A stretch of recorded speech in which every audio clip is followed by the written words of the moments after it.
Hi, folks. This is Don Meisner with the North Country Fishing Report. Well, there's a number of different fish that have been caught this last week that I want to tell you about.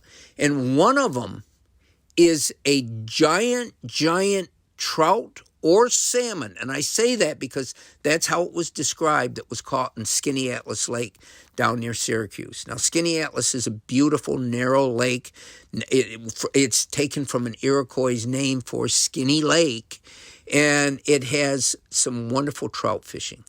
But the type of food in that lake is very small, and I don't mean it's sparse, but the fish feed on little crustaceans and insects and so forth. And this person was fishing with a guide, and he was using a small brown hair jig. Just like I talk about bucktail jigs, it was a hair.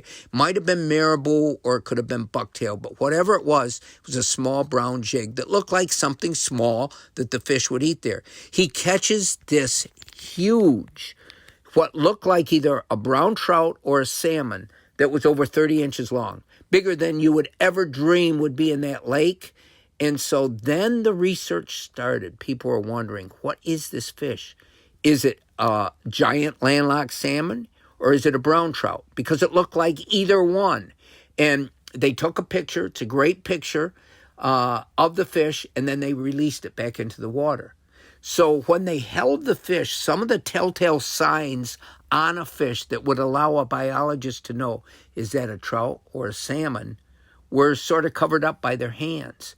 And what they look for is the area and the amount of spots on the fish can determine whether it's a trout or a salmon.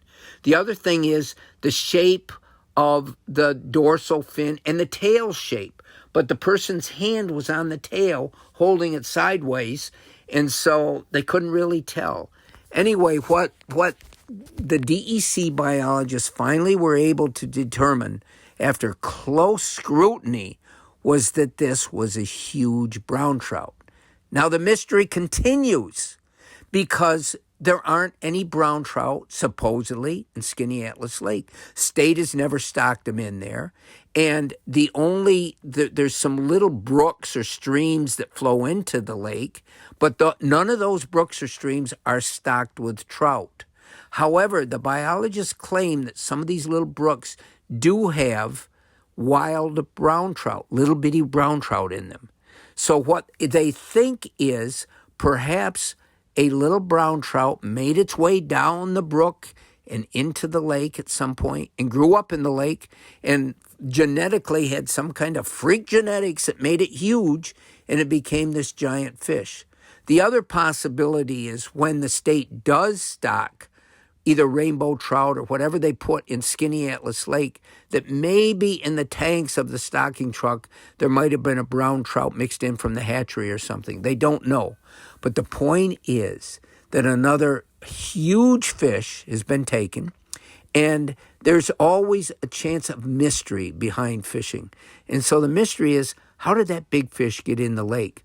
But more so as we think about the places we go, we may think we know a water. We may think that that this is what could happen or couldn't happen.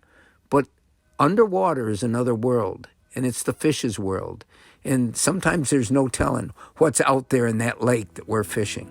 Until next time, folks, this is Don Meisner with the North Country Fishing Report.